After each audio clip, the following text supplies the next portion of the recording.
아멘. 네, 말라기 8번째 시간입니다. 오늘은 하나님께서 임하시는 내용을 이제 언급을 하시는데요. 구체적으로 이 말씀에 들어가기 앞서서 지난 시간에 어떤 말씀 우리가 배웠는지 좀 정리를 해보고 말씀에 들어가려고 합니다. 이스라엘 백성들이 바벨론 포로로 잡혀갔다가 하나님의 은혜로 다시 이스라엘 유다 땅으로 돌아오게 됩니다. 돌아오면서 전쟁으로 인해 무너진 성전을 재건하게 되죠. 성전이 재건되어지면서 그들의 마음속에는 기대감이 생깁니다.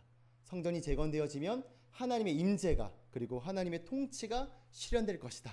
이런 기대감과 동시에 주변의 나라들과 같이 강국이 되어지기를 소망하죠. 그들에게 있어서 강국의 개념은 정치나 군사, 외교적 또 경제적으로 소위 꿀리지 않는 나라가 될 것임을 그들이 소망했습니다. 그러나 성전이 재건되면서 그런 소망이 좌절이 됩니다.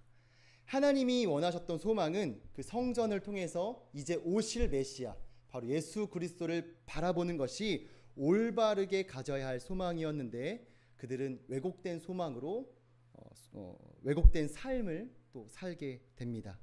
그들의 기대가, 그들의 소망이 충족되지 않자, 그리고 그러지 않자 하나님의 정의와 통치를 의심하기 시작하죠. 더 나아가서 하나님은 더 이상 이스라엘을 사랑하지 않는다라고 오해까지 합니다. 그러면서 그들의 삶이 망가지죠. 제사장들은 정결한 제사를 드리지 않고요. 자신의 이익만 생각하는 제사장들의 삶을 살게 됩니다. 그리고 백성들은 이방 신들의 딸들과 결혼하면서 무분별한 성관계도 성적 타락도 이어지게 됩니다. 특별히 오늘 말씀은요, 그렇게 죄악된 삶을 살아가고 있는 그들의 태도에서 더 심각한 문제가 또 발생이 됩니다. 오늘 한번 말씀을 들어가려고 하는데요.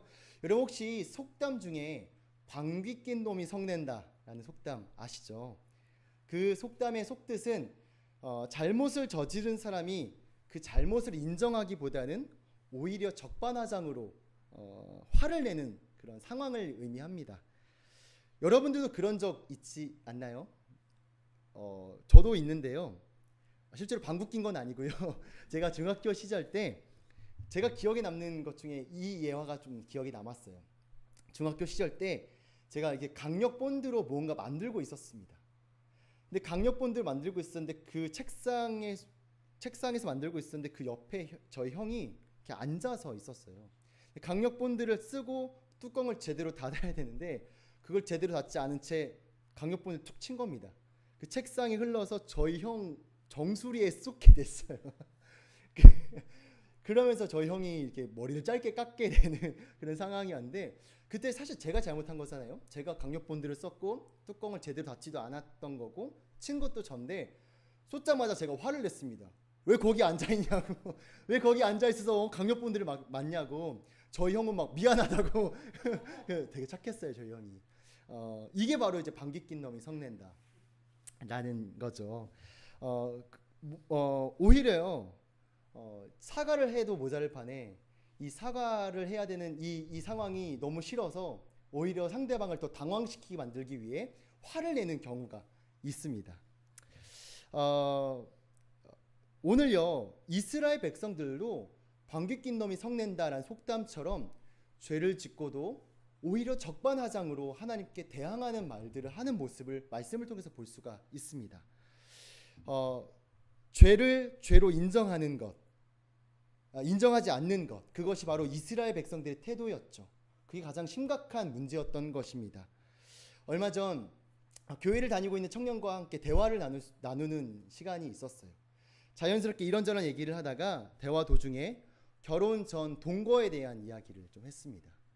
이런저런 얘기를 하다가 그 청년도 굉장히 열심히 하나님을 믿는 청년인데, 그 청년이 요즘은 동거는 웬만하면 필수인 것 같아요 라고 이야기를 하더라고요. 저는 그런 아무렇지도 않게 이야기하는 그 청년이 속상했습니다.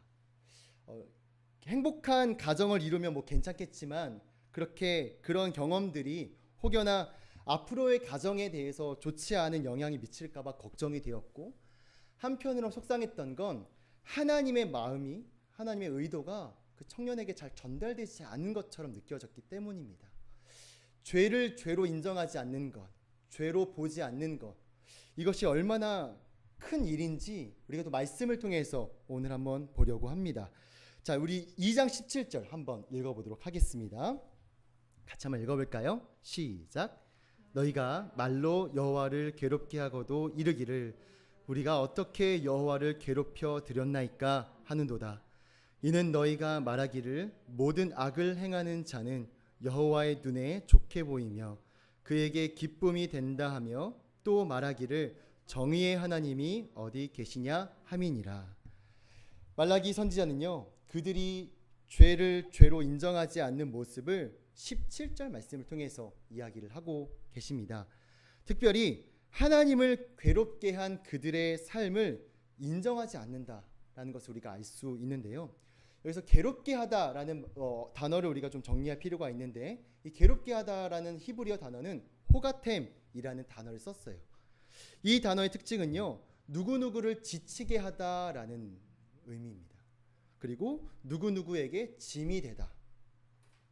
즉 하나님이 괴롭다라는 이 의미는 하나님을 지치게 만든다, 그들의 죄로 인해서, 그리고 하나님에게 짐이 된다라는 그런 의미가 바로 여기 17절에 나온 괴롭게 하다입니다. 특별히요, 이 괴롭게 하다라는 문장을 썼을 때 문법이 되게 중요해요. 이 문법이 사역 능동형인데요, 이 말은요, 단회적으로 실수하거나 그냥 얼떨결에 그런 죄를 지은 것을 의미하지 않고 고의적이고 지속적인 행동임을 알 수가 있습니다. 즉 그들의 삶이, 그들의 말이, 그들의 언행이 하나님을 지치게 만들고 하나님을 힘들게 만들었던 것이죠. 여러분, 전 말라기서를 강해하고 준비하면서 하나님의 감정이 이렇게 드러나는 것들을 많이 목격했습니다. 이렇게 하나님의 감정이 드러나는 것이 저는 더 가슴이 또 아팠습니다. 하나님은 말라기 선지자를 통해서 단순히 그들의 죄악을 지적하는 것이 아니라 자꾸만 이스라엘과 하나님과의 관계 속에서 하나님의 감정을 드러내고 계십니다. 여러분, 죄를 짓지 말아야 하는 이유는요, 어떤 율법에 적혀져 있기 때문만이 아니라 죄를 지으면 하나님이 가슴 아파하고 하나님이 지쳐하시며 힘들고 계신다라는 것을 우리가 느껴야 될 줄 믿습니다. 제가 결혼을 하고 나서 이제 연애를 7년 정도 했는데요, 결혼을 하니까 또 다른 모습들, 서로 상대방이 싫어하는 것들도 새롭게 발견을 하게 되더라고요. 현진 사모님이 같이 살면서 싫어하는 게 뭐냐면 제 행동 중에 자꾸 제가 방불을 켜고 다닌다는 겁니다. 우리는 빛으로 지으셨는데 저는 그래서 밝은 게 좋아서 방불을 다 켜는데 끄질 않는 게 문제인 거죠. 그래서 베란다에 나갔다가 들어오는데도 불을 안 끄고, 저희 서재방인데 서재방에 들어가면 온갖 불을 다 켜고 안 끄고 나오고, 그래서 늘 저를 쫓아다니면서 방불을 끄는데, 싫어했던 건 뭐냐면 방불을 단지 끄지 않는 행동이 아니라 방불 좀 끄고 다녀라고 말했음에도 불구하고 그 말을 귀 기울여 듣지 않는 저의 태도였어요. 제가 방불을 이제 끄기 시작했는데, 왜 방불을 끄기 시작했냐면 전기세가 아까워서가 아니라 사랑하는 사람이 그것을 싫어하기 때문이죠.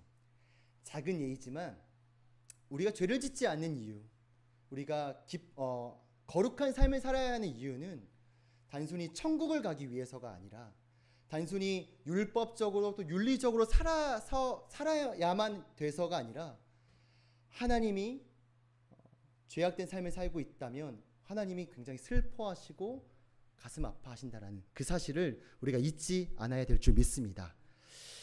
오늘요, 하나님은요, 괴롭다라는 표현을 쓰면서 그들의 상황을 보면서 그들의 죄악된 삶을 보면서 하나님의 감정을 드러내고 계십니다. 그러한 하나님의 감정을 말라기 선지자가 이야기를 하니까요, 그들의 반응이 참 안타깝죠. 그들이 어떻게 반응하나요? 무엇이라고 이야기를 하고 있죠? 우리가 어떻게 여호와를 괴롭혀 드렸나이까?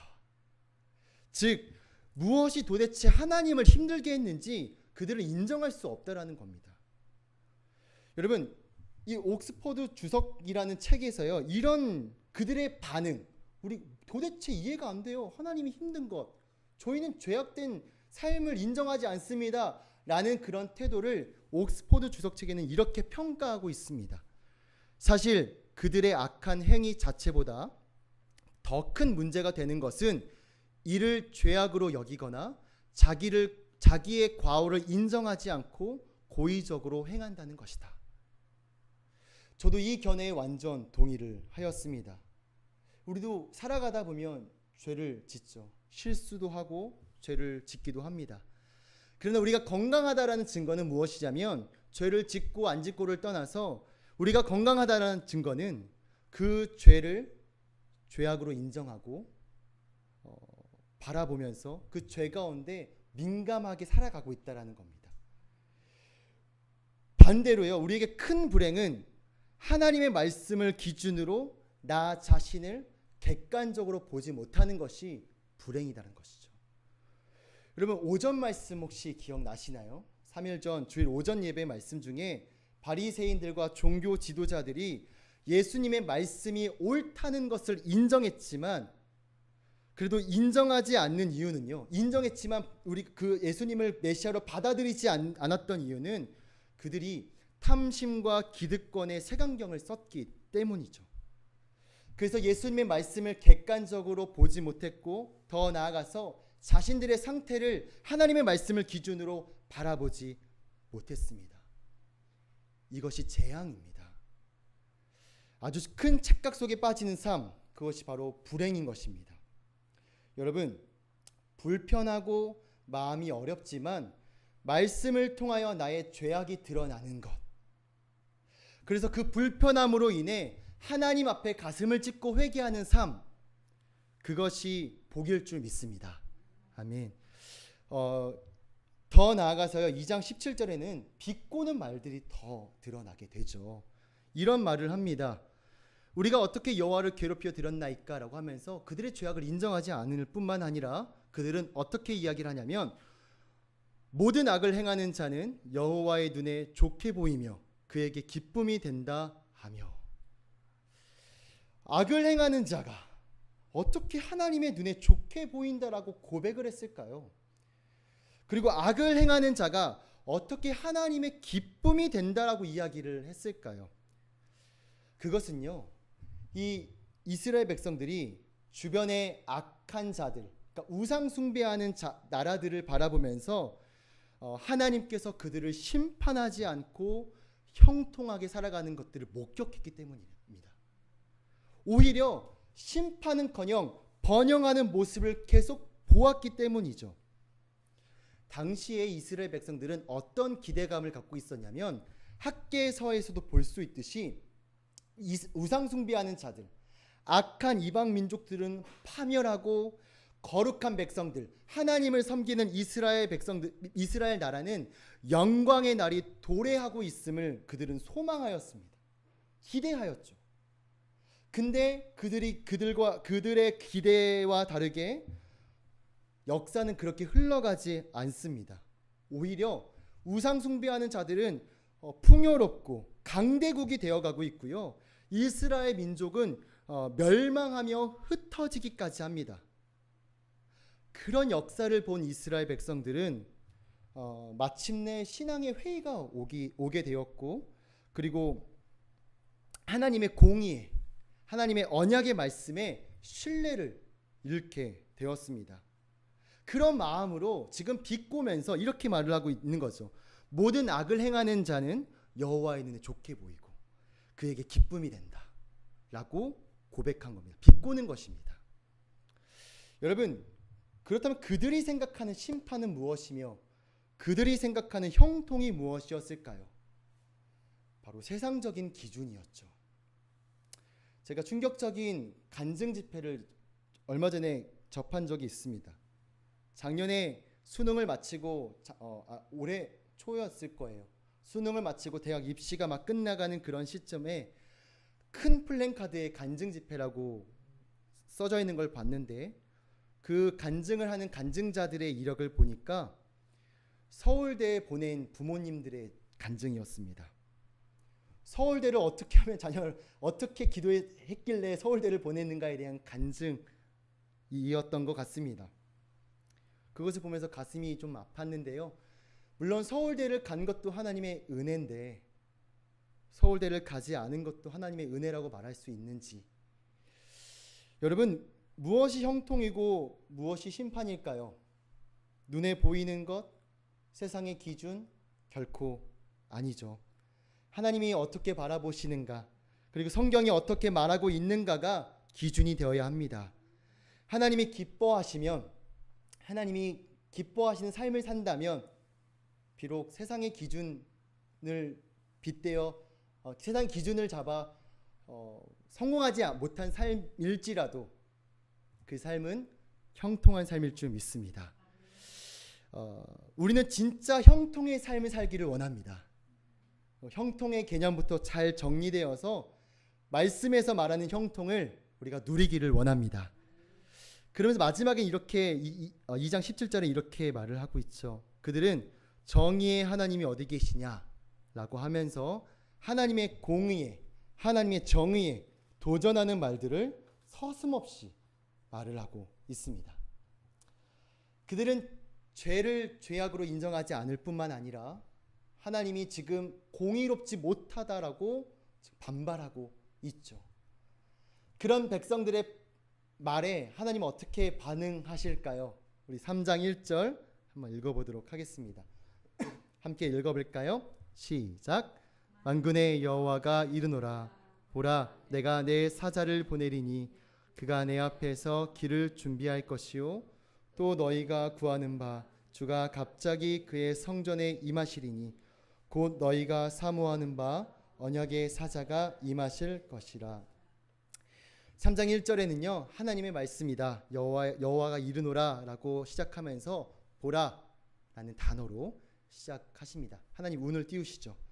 보라 라는 단어는요 히느니 라는 단어 히브리어로 되어 있는데, 이 단어는 언제 쓰이냐면 중대한 메시지, 이것이 중요해 라고 선포하실 때 쓰는 단어가 바로 히느니, 보라 라는 단어입니다. 즉 3장 1절에는요 진짜를 알려줄게. 너희가 지금 운운하는 정의, 공의 내가 이제 알려줄게 라고 하나님께서는 반응하고 계십니다. 자, 보라라고 말씀하시면서 첫 번째로 언급된 인물이 있습니다. 그 인물이 바로 내가 내 사자를 보내리니 라고 나오죠. 내 사자를 보낸다. 이 내 사자는 누구일까요? 말씀해 보니까 이 사자는 역할이 있는데 그 역할이 바로 내 앞에서 길을 준비할 것이요 라고 합니다. 내 앞에서 길을 준비할 것이요. 혹시 떠오르는 인물이 있을까요? 네, 맞습니다. 세례 요한입니다. 여기서 언급된 내 사자를 보낸다의 내 사자는 세례 요한으로 해석하는 것이 문맥상 옳습니다. 그 이유는 그 사자의 역할이 내 앞에서 길을 준비할 것이다 이기 때문이고, 신약에 보면은 실제로 세례 요한은 예수님의 길을 예비하는 그런 역할을 하고 있죠. 그래서 이 네 사자는 첫 번째로 나오는 네 사자를 보낸다 할 때 이 사자는 바로 세례 요한을 의미하고요. 그 이후에 또 다른 인물이 등장하는데요. 우리 3장 1절 한 번만 더 읽어보도록 하겠습니다. 자, 읽어볼까요? 시작. 만군의 여호와가 이르노라. 길을 준비할 것이요 또 너희가 구하는 바 주가 갑자기 그의 성전에 임하시리니 곧 너희가 사모하는 바 언약의 사자가 임하실 것이라. 세례 요한의 등장 언급된 이후에 하나님은요 너희가 구하는, 너희가 사모하는 주 그리고 언약의 사자가 임할 것임을 말씀하고 계십니다. 특이한 것은요 여기서 너희가 구하는 주와 사모하는 언약의 사자는요 동의어래요. 동일한 인물을 말하고 있다라고 합니다. 즉 동일한 인물임을 우리가 알 수가 있는데 그 인물은 바로 누구냐면 누굴까요? 맞습니다. 우리가 소망하고 우리가 고대하며 기다려야 할 진정한 소망 대신 예수 그리스도를 의미합니다. 더욱 놀랄 점은요, 어떤 수식어가 붙어 있냐면 너희가 구하는, 너희가 사모하는 이란 수식어를 붙어요. 그들이 예수님을 사모하지도 않고 구하지도 않았는데 과연 이 구한다, 이 사모한다라는 이것은 무엇을 의미할까요? 뭐냐면요, 17절 하반절에 정의의 하나님이 어디 계시냐라는 답변으로 하나님이 말씀하는 것으로 보고 있습니다. 그래서 이 너희가 구한다, 사모한다는요, 정관사가 붙어 있대요. 너희가 그 구한 거 있잖아, 너희가 그 사모한 정의 있잖아, 그 정의와 너희가 사모한 그 공의가 이제 곧 임할 거야. 근데 첫 번째로 하나님 뭐라고 말씀하셨죠? 보라, 이게 진짜야, 이게 참된 거야 라고 말씀을 하고 계십니다. 즉 진짜 정의가 무엇인지, 진짜 공의가 무엇인지 알려주실 것인데, 그 공의, 진정한 공의의 기준 되시며 정의의 그 자체이신 예수 그리스도가 곧 오심을 하나님께서는 말씀하고 계십니다. 근데요, 오실 때요, 그냥 오시는 게 아니라 어떻게 오시냐면 갑자기 오신대요. 3절 보면요, 너희가 구하는 바 주가 갑자기 그의 성전에 임하시리니 라고 하죠. 갑자기라는 말은요, 놀랍게 예기치 않을 때에 이런 의미입니다. 이 단어를 사용하신 이유는 뭐 사람들이 깜짝 놀란다, 오셨다 이런 의미가 아니라 메시아가 오실 당시, 메시아가 오셨을 때 이스라엘 백성들은 그를 알아보지 못할 영적 나태함으로 인하여 메시아를 알아보지 못할 것임을 지적하는 의미라고 합니다. 즉 진정한 정의가 되시고 공의의 기준이 되시는 하나님이 육신을 입어 이 땅에 오시게 될 텐데, 과연 너희들이 지금 상태로 알아볼 수 있겠느냐? 분별할 수 있겠느냐? 라는 단어를, 갑자기라는 단어를 사용하셨다라고 합니다. 여러분, 오늘 이제 말씀을 좀 맺으려고 합니다. 오늘 이스라엘 백성들은 죄를 죄로 인정하지 않았습니다. 그리고 공의의 기준을 자꾸만 세상의 기준으로 바라보면서 너무 주제를 넘은 것도 더 넘었죠. 하나님의 공의에 대해서 도전을 하고 있습니다. 여러분, 우리는 무엇을 기준으로 하나님을 바라보고 하나님을 이해하며 그리고 공의롭다라고 판단하고 계신가요? 더 나아가서 진정한 형통은 무엇이라고 생각하시며 진정한 심판은 무엇이라고 생각하시고 계신가요? 여러분, 진정한 형통은요, 그리고 진정한 복된 삶은 우리 말씀 속에서 성령님이 조명해 주실 때, 우리를 바르게 조명해 주실 때 죄가 드러나고 그 죄악된 우리를 인정하며 하나님 앞에 회개하는 것, 그것이 형통이고 그것이 공의로움일 줄 믿습니다. 혹여나 여기 지금 혜민이도 있는데 고3 그리고 우리가 또 수없이 살아가는 선택의 순간순간들마다 세상의 기준 속에서 위축되고 불안하다라고 느껴지시나요? 나는 형통한 삶이 아닌 것 같아 라고 여겨지시나요? 오늘 하나님이 말라기 말씀을 통해서 진정한 형통이 무엇인지 선포하셨습니다. 오늘도 말씀 앞에 나와서 다시 한번 하나님 앞에 결단하셨다면 여러분들은 형통한 삶을 살고 계십니다. 기도하겠습니다.